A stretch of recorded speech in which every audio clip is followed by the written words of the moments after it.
Tu tak mau. Naknya qasad yang ada suruh. Sebab Nabi sebut dalam sebuah hadis, Nabi kata niyatul mukmin khairun min amali. Niat seseorang mukmin terlebih baik daripada amal dia. Kadang-kadang untuk puak-puak tasawuf ambil salah guna. Dia kata kalau macam tu sungguh kita pakai niat yang sembahyang tak payah nak ada rukuk sujud dah. Sebab dia kata, Nabi kata niyatul mukmin khairun min amali. Niat kalangan orang mukmin ni terlebih baik daripada amalan dia. Niat dia dah baik dah. Amalan baik pula, min amali khairun min amali, terlebih baik daripada amalan dia. Maknanya kalau niat lebih baik daripada amal, buat apa nak buat? Buat apa nak puasa sampai tak makan minum ni? Buat apa nak sembahyang dan rukuk sujud ni? Lebih baik niat saja. Ni kalangan yang salah. Makna sini Nabi jelaskan niat pun sudah dikurniakan dengan pahala. Kalau buat lebih dah lagi yang menggunakan anggota tubuh badan kita, yang kita mujahadah gunakan tubuh anggota yang ada pada kita, lebih lagi lah. Cita-cita pun sudah dapat pahala, cita-cita pun sudah baik. Kalau dilaksanakan dengan anggota tubuh badan kita, terlebih lagi lah baik. Tapi kadang-kadang orang salah guna. Ada kalangan orang-orang yang sembahyang pakai niat, yang ibadat yang lain pun pakai niat, yang banyaklah pakai niat, apa pun pakai niat belaka. Dalam bab makan dia tak pakai niat pula. Cuba makan pakai niat tengok. Niat hari ni nak makan apa? Niat hari ni nak makan di mana? Niat hari ni nak makan apa? Pakai niat dia. Niat ikan mahal kita makan ikan besar-besar hebat-hebat, tapi kita niat dah. Tak boleh. Hak 5 kupang tambahan masin tu pun tak boleh jumpa kalau pakai niat. Ni kalangan-kalangan orang-orang yang salah sebahagian menggunakan, ada yang menyalahgunakan ayat-ayat Quran. Allah sebut wa'bud rabbaka hatta ya'tiyakal yaqin. Hendaklah kamu beribadah akan Tuhan kamu sehingga datang kepada kamu yakin. Bukan yakin sungguh tu, bukan yakin hakul yakin hak tu. Yakin dengan sini mufassir kata al-yaqin bimakna al-maut. Al-yaqin dengan makna kematian. Maknanya hendaklah kamu beribadat, taat, patuh kepada memperhambakan diri pada Allah Subhanahu Wa Taala sehingga datang kepada kamu kematian. Maknanya sembahyang kita sampai ke mati disuruh. Puasa kita selama mana kita sihat, berpuasalah. Tak boleh, tak apalah kita bayar kafarah dan sebagainya. Sembahyang kita contohnya, sembahyang kita sampailah ke mati. Ibadah memperhambakan diri, akidah kita sampailah ke mati. Kena duduk sebagai seorang yang beragama Islam. Bukan sembahyang setakat beriman, yakin sungguh Allah ada sungguh. Allah Tuhan Rabbul Alamin, Rabbul Jalil, Malikul Qudus dan sebagainya, apa semua ni Tuhan yang milik sekalian alam semua ni. Tak apa dah, tak payah dah naik pada tangga yakin boleh tinggal dah. Hampa orang awam, orang bawah ni kena semayang lagi sebab tak yakin lagi. Ni hak duk pegang ni. Kami dah yakin dah, yakin pakai niat. Hampa semayang yang ada takbir, yang ada rukuk, yang ada sujud, kami tak payah pakai niat. Ni kalangan yang salah guna. Ilmu hampa tu ilmu kulit dia kata. Ilmu hampa ilmu kulit, ilmu kami isi belakang. Tak mengaji dah sopa hampa ni. Tak mengaji dah sopa hampa ni. Ada kalangan-kalangan macam ni. Dia kata ilmu kita ni ilmu kulit. Ilmu apa? Ilmu syarah, ilmu kulit. Kita duduk maqam bawah sekali. Dia ada ilmu, dia ada syariat. Kemudian naik kepada tariqat, naik kepada hakikat, naik kepada makrifat. Kami makrifat dah dia kata. Kami kenal dah. Kami yakin hakul yakin tangga kami hebat dah. Kami yakin makrifah dah. Makrifat dah dia kata. Ibadat dengan niatnya. Hampa baru duduk syariat kulit belakang. Hak kami ni isi belakang.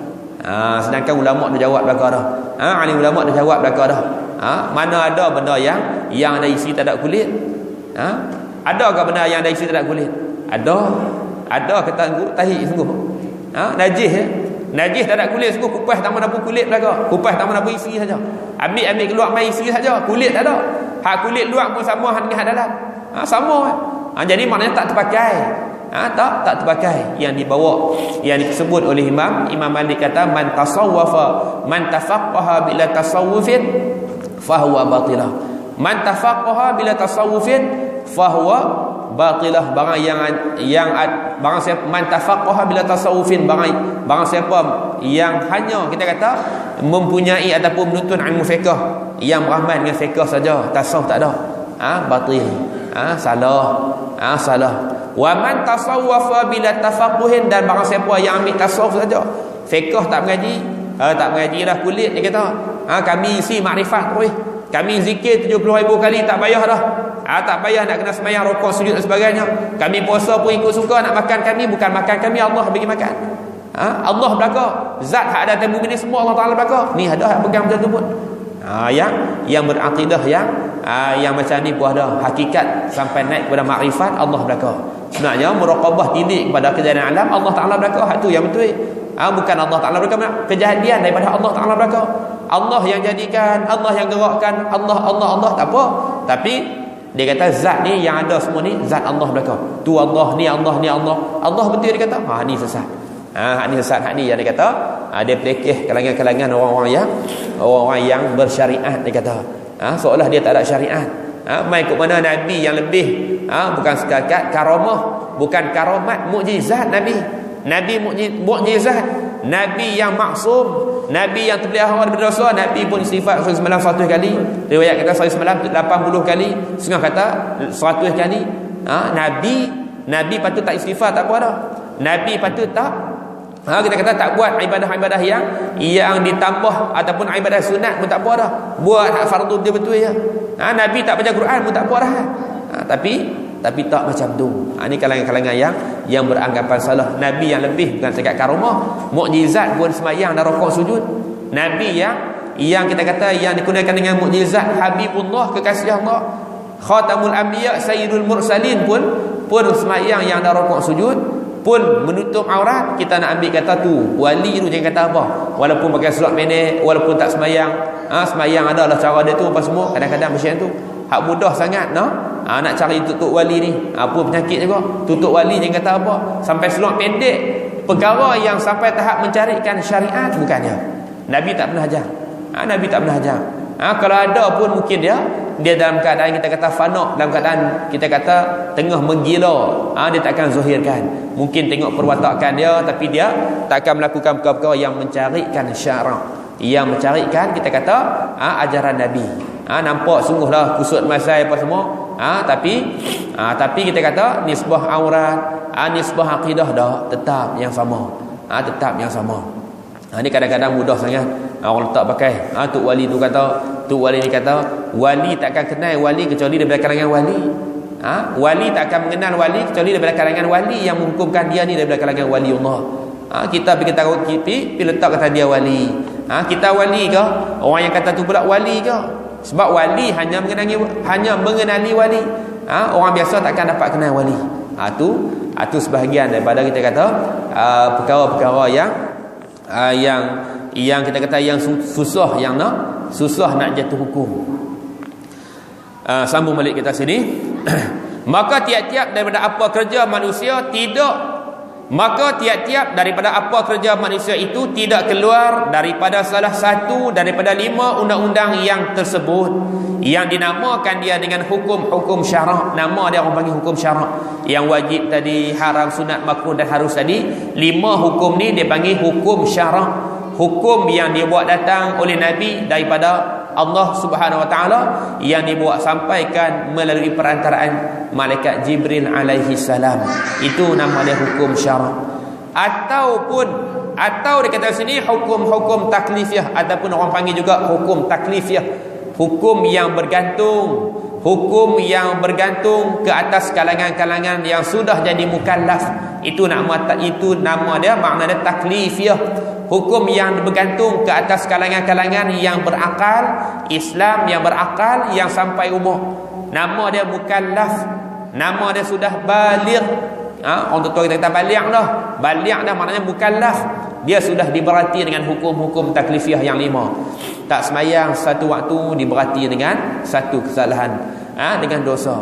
Meninggalkan perkara yang difardukan, ditambah lagi dengan dosa. Ditekan orang yang dipaksa, orang yang diberati syarak atas dia. Syarak sudah memerati ke atas dia dengan semayang 5 waktu, dengan puasa sebulan di bulan Ramadan, dengan menutup aurat, dengan apa lagi, dengan zakat, kita kata, dengan ibadah yang lain-lain lagi yang diwajibkanlah masuk belaka. Maka dia termasuk dalam kalangan yang dikatakan sebagai mukallaf, yang diberati syarak ke atas dia. Tinggal dikurniakan dengan dosa, ditambah dengan dosa hari ke hari. Itu makna mukallaf. Yang lagi akan datang menyebut akan dia di dalam huraian hukum-hukum syarak, insya-Allah dia akan terangkan nanti apakah yang dikatakan dengan wajib tadi, apakah yang dikatakan dengan haram tadi, apakah yang dikatakan dengan sunat, makruh dan harus. Sebab tu kita kata kalau kita tahu perkara yang takrif-takrif yang disebut dalam 5 hukum ni cukup mudah nak buat pahala. Cukup mudah nak buat pahala. Tinggal benda yang diharamkan dapat pahala rupanya. Bukan tinggal hana duk tikan 2 ekor berapa kali dah tak pernah kena. Cemuih dah. Sebab tu aku tinggal. Bukan kerana diharamkan berjudi, tapi kerana habis duit, tapi kerana tak ada duit, tapi kerana malu. Bukan. Naknya tinggal kerana perkara tu haram yang merupakan salah satu dah hukum syarak ataupun hukum taklifiyah yang 5. Tinggal dia dapat pahala. Ma yusabu ala ma yuaqabu ala fi'li wa yusabu ala tarki. Perkara barang yang diazab dengan sebab melakukan dia dan diberi pahala dengan sebab meninggalkan dia, tinggal dapat pahala. Kita tak pernah zina, yang tak pernah berjudi, yang tak pernah minum arak, yang tak pernah apa lagi yang diharamkan tadi ni, dapat pahala sebenarnya. Tapi kena tahu lah. Kena tahu. Maka nyata pula daripada huraian ini bahawa pengenalan agama itu, ramainya orang-orang yang tidak mengenal agama, hanya pandai menyebut. Sungguh orang hari ini tak tahu beragama-agama apa, sebut pandai ini agama kita. Kita mesti mempertahankan agama kita dan sebagainya. Agama apa, mana agama? Makna agama tu benda apa? Kita duduk sebagai seorang yang beragama dah. Kadang-kadang cakap dalam keadaan mendedahkan aurat, kadang-kadang cakap dalam keadaan nak mengaibkan orang, kadang-kadang cakap di atas nak kita kata berpura-pura. Agama Islam ni tak ada pura-pura. Agama Islam ni hukum dia wajib tutup aurat. Ni kadang-kadang kita pun sendiri tak tahu kita duduk di tahap tangga mana orang yang duk cakap ni kadang-kadang. Kita sini kata dia ramainya orang-orang yang tidak mengenal agama hanya pandai menyebut, pandai menulis jua dengan dalilnya. Ramai orang yang tidak menurut undang-undang agama yang tersebut. Ramai orang tak ikut. Tak ikut maknanya agama tu ada muskilah, ada masalah, ada kita kata kesamaran, ada kita kata samak-samak. Agama sungguh ke tidak ni? Kalau nak dihukumkan betul-betul, nak ditilik betul-betul ni, dari segi percakapan, dari segi muamalah dia, dari segi kita kata ibadah dia, dari segi kita kata apa lagi, segala kehidupan yang dia menjalani dalam keadaan seharian ni, tilik dari situlah betul ke tak betul. Kalangan ni, kalangan daripada kalangan yang beragama tadi ni, kadang-kadang pandai tulis, pandai cakap, tapi apa yang dia buat tadi pun kadang-kadang di luar daripada batasan syarak, di luar daripada undang-undang yang sudah ditetapkan, di luar daripada pedoman yang sepatut dia ikut. Sebab tu dia kata sini, ramai orang yang tidak menurut undang-undang agama yang tersebut, maka setengahnya sembahyang saja, puasanya tidak. Sembahyang saja, puasa tak pun ada ya, tapi payah nak ada hak sembahyang saja, puasa tak ada ni. Kan banyak hak puasa saja, sembahyang tak ada. Yang ramai puasa banyak, sembahyang tak ada. Tapi nak jumpa hak sembahyang saja, puasanya tidak. Hak ni mungkin makom dia lain kot. Dia kata tak ada sungguh. Dia kata tak ada sungguh. Aku pun mengaji juga. Aku tahulah esok aku qada lah. Aku qada lah. Qada bila? Qada lah sebulan 2 kali, sebulan 3 kali. Lama-lama tak nak sampai bulan Ramadan pula habis lah. Mungkin jawapan dia macam tu. Mungkin pada dia sebab tanggungan ramai ke apa ke, tak apalah kita kata jarang berlaku. Dan setengahnya sembahyang, puasa, menunaikan haji, tidak mengeluarkan pula zakat. Setengah dia macam tu pula. Setengahnya sembahyang saja, puasa tidak. Dan setengahnya sembahyang, puasa, menunaikan haji, tidak mengeluar pula zakat. Zakat tak keluar pula. Hak ni komplit belakang. Zakat ni confuse sikit. Zakat ni ragu-ragu sikit pada dia. Dia ragu-ragu dengan zakat. Yang sepatutnya tak akan diperuntukkan undang-undang oleh Allah macam ni. Mungkin dia tak ada, dia tahu mai. Kita kata gambaran macam tu. Tapi pada berat nak keluar zakat. Sembahyang, puasa, zakat, sembahyang, puasa, haji, tak ada masalah apa. Tak ada masalah apa. Jadi macam-macam lah. Ada yang sembahyang saja, puasa tidak. Ada yang puasa saja, sembahyang tidak. Ada yang zakat dia bagi, sembahyang tak pernah sembahyang, tapi zakat tak pernah miss. Tak pernah miss. Puasa dengan zakat tak pernah miss. Kalau zakat puasa tak bagi zakat ni, habis lah. Boleh gila seolah. Siapa tak terima sungguh ibadat dia ni, kan seolah macam tu. Ada kalangan yang macam tu pun. Ada pula yang pergi haji saja, semayang tak ada masalah apa. Aku dah dapat haji, dah dapat haji. Ni pun passion juga, macam-macam juga ni. Dan bermacam-macam lah berlakunya, macam-macam lagi kita tengok hari ni. Macam-macam kelakuan ni. Ni agama ke ni? Ni kalangan orang yang kenal agama ke? Yang berlaku macam ni lagi. Yang sembahyang tetap dengan maksiat dia, yang sembahyang puasa tetap dengan helah tipu dia. Ni sembahyang ni kalangan orang yang beragama kan ni, yang nak ada syumul yang nak ada lengkap. Yang Allah sebut, ya ayyuhallazina amanu udkhulu fi silmi kafah. Wahai kalangan-kalangan orang-orang yang beriman, masuklah kamu ke dalam Islam secara keseluruhan. Masuk habis-habis semua. Ambil habis semua. Kutit ambil habis, walaupun hak kecil-kecil pun. Jaga habis. Duduk sebagai kalangan orang yang berpegang dengan undang-undang, orang yang mengikut pedoman Allah, pedoman Al-Quran, orang yang mengikut di bawah kita kata peraturan yang sudah ditetapkan. Payah nak jumpa, sebab tu tak boleh berlakon. Orang yang berlakon tak kekal. Orang yang berlakon takkan kekal. Orang yang berlakon dengan sembahyang tak kalau ditimpa musibah tak kekal. Tak apa hari tengoklah. Hari ni hantar mak dia pergi umrah, dia pun kalut dengan kepiah putih apa semua. Dia pun sembahyanglah Jumaat sekali. Orang tua pergi umrah, dia pun sembahyang dia takkan. Kalau tak munasabah tu imam yang baca doa apa semua ni, dia tak pergi sembahyang. Setakat nak berlakon tak jadi. Hari ni keluarga dia meninggal, ditimpa musibah dengan kematian keluarga, ahli keluarga. Dia pun kalutlah ke surau masjid sah. Sebab dengan sebab ditimpa musibah, takkanlah dia sekadar nak pergi hantar makanan apa semua, suruh buat tahlil, dia pun tak mai. Tak munasabah juga. Jadi dengan sebab tu saatlah rehat, saatlah dia kata minggu ni semayanglah saat, gagah bujuk hati tu. Sampai tahap tu pun ada gagah bujuk hati supaya dia semayang saat tu pun maghrib isyak kadang-kadang. Tu pun passion tu ada juga. Jadi dia kata sini kalangan-kalangan hari ni ramai dia kata orang yang tidak menurut undang-undang agama yang tersebut. Maka setengahnya sembahyang saja, puasanya tidak. Sembahyang ada, puasa ada. Dan setengahnya sembahyang, puasa, menunaikan haji, tidak mengeluar pula zakat tahu keluar pula. Dan bermacam-macamlah berlakunya. Ada kala membuat yang sunat-sunat juga, tidak yang wajib. Yang sunat dia pulun, wajib dia tinggal. Yang sunat pulun sungguh, hak wajib dia tinggal. Hak sunat Allah tak dan langsung. Tak dan dengan kuliah ni sebab kalut dengan solat sunat tak dan. Ilmu wajib. Tengok maqam martabat ni pula. Tuntun ilmu, talabul ilmi fariidatun. Tuntun ilmu ni wajib, fardu. Dia duk kalut apa? Saya dah kalut dengan zikir saya tu tak habis lagi. Kalut dengan zikir tak dan ke surau masjid, zikir sunat. Zikir sunat sebab itulah. Kata ulama yang menyebut kalangan orang yang ada ilmu ni lebih baik daripada kalangan orang yang tidak berilmu, daripada solat sunat kalangan orang yang jahil tadi ni.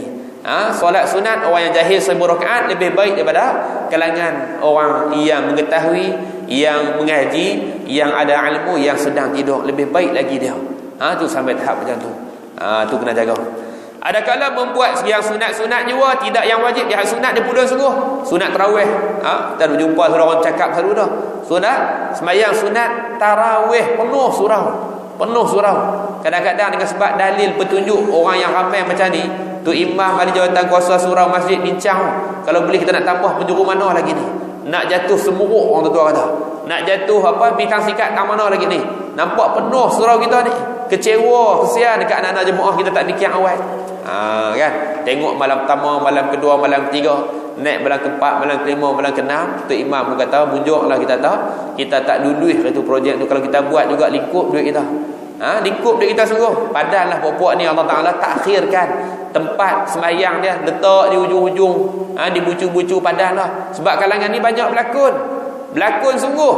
Tak berlakon apa? Hakikat sunat dia berlakon dengan Allah. Dia sambut kedatangan ibadat tadi dengan beradat, bukan nak beribadat. Sambut kerana kelaziman. Apa makna adat? Benda yang berulang-ulang sekurangnya 2 kali maka dikatakan adat. Maka dikatakan adat. Benda yang berulang-ulang sekurang-kurangnya 2 kali. Dan ini bukan 2 kali, tiap-tiap tahun macam tu. Dia yang berlaku jaga. Jangan jadikan ibadat kita sebagai adat. Jadikanlah sebagai ibadat betul-betul. Dia kata ada kala membuat yang sunat-sunat juga, tidak yang wajib. Semuanya itu daripada sebab tidak mengenal agama. Punca tak kenal agama benda apa? Punca tak kenal agama kerana jahil. Punca jahil kerana tidak mahu menuntut ilmu. Itu punca dia. Kalau dia mengaji tuntut ilmu apa semua elok, tak ada masalah apa. Kadang-kadang tuntut ilmu dia kata tak ada masalah apa. Saya rujukan saya banyak buku, kitab dan sebagainya. Yang maknanya dia berguru juga, tapi berguru dengan syaitan, kata ulama. Wal'iyazubillah, yang dibawa tarik sikit-sikit, akhir sekali dia pun tinggal. Naknya kita mulazamah istiqamah. Yang Nabi sebut alaikum bil jamaah. Lazimkan, perwajibkan ke atas diri kamu dengan berjamaah. Tak sempat 5 waktu 2 waktu tak apa dah. Tak sempat 2 waktu 3 waktu. Tak boleh 5 waktu 4 waktu. Tak boleh langsung, jaga jangan sampai macam tu. Bagi ada juga kita ni tak kuat dengan keadaan kita seorang yang terpencil, yang diganggu gugat oleh syaitan laknatullah. Yang berjamaah kurang lagi. Solatul jamaah afdalu min solatil daripada sembahyang min solatil fazli. Atau kama qala sembahyang jemaah ni lebih baik solatul jamaah afdalu min solatil fazli min 27. Sembahyang berjemaah ni lebih baik daripada sembahyang seorang diri. Nisbah pahala yang dikurniakan sebanyak 27 pahala pada kalangan orang yang sembahyang tadi. 27 pahala. Gangguan syaitan pun kurang. Kalau sembahyang seorang ni macam-macam, sembahyang berjemaah ni sempurna elok. Maknanya kalau khusyuk 100, nak dapat 100% payah. Kalau sembahyang seorang 80%, tak khusyuk. Sembahyang berjemaah ni, sembahyang berjemaah 60%, 80% boleh khusyuk. Kadang-kadang 90%, 100% pun boleh dapat sebab bantuan, ikatan. Kita kata aura, ataupun kita kata dengan sebab kuasa yang ada pada jemaah-jemaah lain yang bantu kita. Yang bantu kita, yang menguatkan, kita kata yang mengukuhkan, kita kata gangguan-gangguan yang nak boleh menyebabkan hilang khusyuk kita. Itu lebih dah. Lebih tu. Ada kala dia kata membuat yang sunat-sunat juga, tidak yang wajib. Semuanya itu daripada sebab tidak mengenal agama. Kalau begitu, dia kata, hendaklah kamu mempelajari akan agama dengan bersungguh-sungguh sehingga mengenal akan agama. Kalau macam itulah kena mengaji betul-betul. Kena mengaji betul-betul. Kena tuntut betul-betul. Kena tahu sungguh-sungguh. Kena berakidah betul-betul. Bukan akidah tak apalah, sikit-sikit tahu dah. Yang penting Allah Tuhan Rabbul Jalil. Takut mai Allah yang bermacam, Allah yang berpihak, Allah yang berbagai, Allah yang sama dengan makhluk ni, Allah yang bertempat. Kan? Allah yang bukan bermacam, yang bukan berbagai, yang bukan berjirim, yang bukan berjisim, yang bukan berketui, yang bukan berwarna, bukan putih segala, bukan besar langit, besar daripada langit apa semua lagi. Tak mau. Hadu tak mau. Jadi nak keluarkan daripada tanggapan taradud akidah kita berpergi datang. Tuhan macam ni apa? Tuhan macam tu apa? Tuhan tahtah macam ni. Hak ni tak mau. Hak ni dah ragu-ragu. Wa kullu man qallada fi tauhidi imanuhu lam yakhlu min tardidi. Dalam syair Matan Jahrah dia kata tiap-tiap orang yang yang taklid, yang ikut jadi pak turun. Dalam masalah ilmu usuluddin tak mengaji, pakai main ikut dia. Akidah dia tak pernah sunyi daripada berpergi datang. Iman dia tak pernah sunyi daripada was-was, daripada ragu-ragu. Tahta Tuhan macam ni apa? Tahta Allah macam tu apa? Tahta Allah putih solah apa? Takkan hitam kot? Hitam tak elok? Kan pada dia. Dia main. Tak sentiasa kita kata dalam keadaan ragu-ragu, tak tetap, tak selamat, tak kita kata tak aman akidah dah. Wal'iyazubillah. Dan kejadian agama atau terbentuknya agama itu di atas 3 perkara. Jadi agama ni pula nak terbentuk agama tadi ni tak dapat tidak berlaku di atas 3 perkara. 3 perkara yang diambil dalil daripada hadis yang lagi akan datang. Dia akan cerita di sana, iaitu Islam. Yang pertama Islam. Yang pertamanya Islam. Agama ni terbentuk di atas 3 perkara, 3 tunjang, 3 asas. Yang pertamanya dia kata Islam. Iman dan ihsan. Yang kedua iman, dan yang ketiga ihsan. Yang pertama kena Islam dulu. Apa Islam? Islam habuan lidah. Kita ada cerita nanti akan datang. Bermula Islam nanti tajuk di bawah sana dia akan hurai. Islam habuan bagi lidah. Habuan ataupun kita kata pekerjaan yang masa lidah. Iqrar, al-iqrar bil lisan, itu iman. Pengakuan dua kalimah syahadah. Pengakuan dua kalimah syahadah. Kita yang Islam tak payah dah. Islam nasab, Islam tunan. Semua hidup tak ada sembahyang pun mati kita wajib kena dimandikan, dikapankan, ditanam. Semua hidup tak ada sembahyang, mak Islam, tak pernah dengar pun kata dia nak keluar Islam, tak pernah pun dia buat perkara yang boleh memurtadkan dia, tak pernah tengok dia rokok sujud pada hamba, patung berhala dan sebagainya. Mati dia tak pernah sembahyang Jumaat semua hidup pun, tak pernah puasa semua hidup pun, kena mandikan, kapan dan sembahyangkan dia. Itu Islam dasar, Islam turunan. Nahnu nahkumu bil zawahir wallahu yahkumu bid dhamair. Kita hanya menghukum dengan zahir. Islam ni ambil pergi kadang dia dengan Allah lah. Mati dia kebumikan macam orang Islam juga. Tapi tak disunatkan ramai-ramai nak sempurnakan, nak sembahyangkan dia, nak muliakan, tak payah. Tak payah. Kena tak dapat tidak kalangan orang Islam ni tetap Islam selama mana dia tak melakukan perkara yang terkeluar daripada Islam, kecuali kalangan kafir. Kalangan kafir yang nak meneruskan Islam dia. Tu bahasa tu kadang-kadang orang pelik. Kalangan kafir yang nak meneruskan Islam dia. Islam apa? Islam benih dia. Orang kafir ni sebenarnya Islam belaka. Kafir ni sebenarnya Islam belaka, nisbah benih. Yang disebut Allah sebut dalam Quran, wa idh akhadha rabbuka min bani adama zurriyatahum min zuhurihim alastu bi rabbikum qalu bala syahidna. Benih kita ni semua nak ikut benih Islam belaka. Bila mana Allah jadikan Nabi Allah Adam AS, Allah jadikan benih-benih kita di tulang belakang solbi Nabi Allah Adam AS. Maka benih-benih tadi ni pernah dibawa keluar, pernah disuruh keluar, pernah berlaku satu peristiwa dekat dengan Padang Arafah, nama dia Wadi Nu'man, keluar di situ. Maka Allah soal, tanya benih-benih tadi, kata Allah, alastu bi rabbikum, kata Allah, adakah tidak aku Tuhan sekalian kamu? Qalu bala syahidna, kata semua benih-benih tadi, bala, bahkan syahidna, kami menyaksikan, kami mengaku belaka. Kami mengaku belaka. Kami mengaku belaka tentang ketuhanan Allah. Sebab itulah kanak-kanak kafir yang mati sebelum baligh, ulama hukum sebagai benih ni daripada kalangan benih Islam. Yang tak baligh lah, syarat yang tak baligh.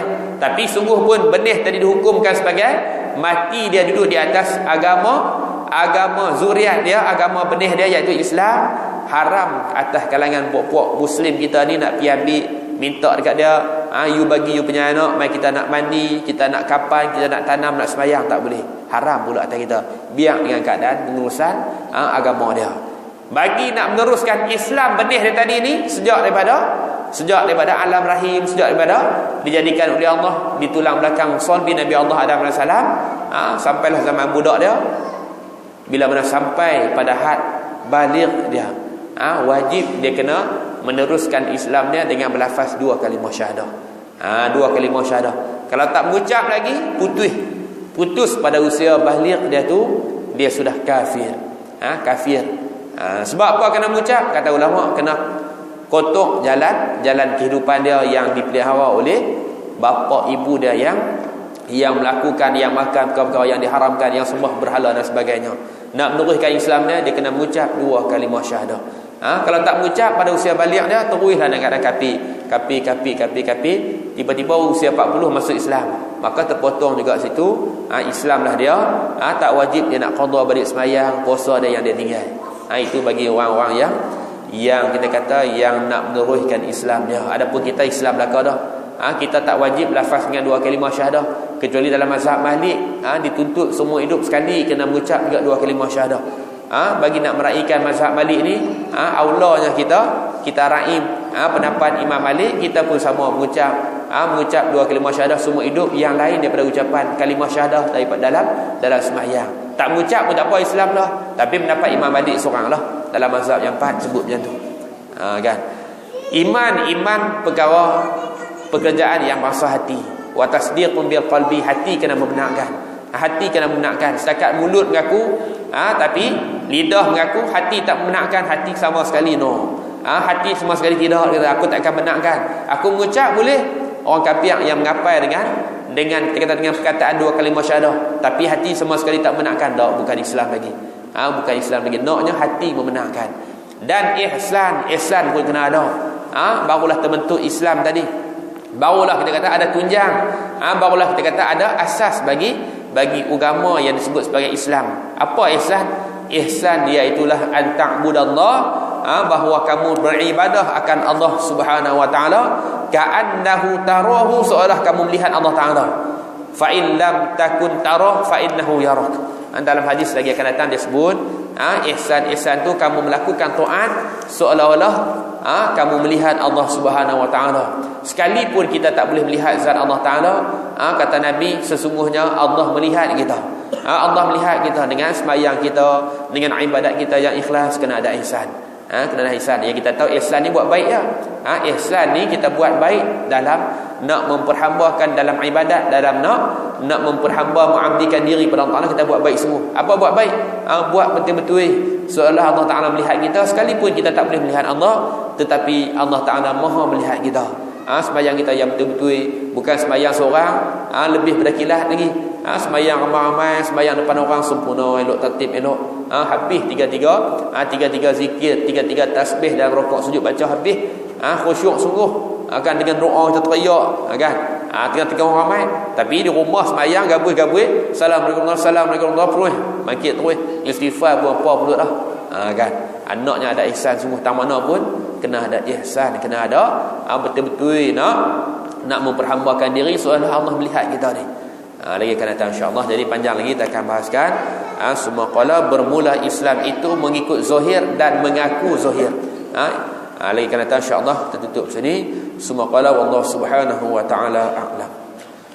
Bismillahirrahmanirrahim. Allahumma zidna ilman nafi'an. Allahumma nawwir qulubana bi nuri hidayatika kama nawwarta al-ardha bi syamsika wa qamrika abadan. Walhamdulillah.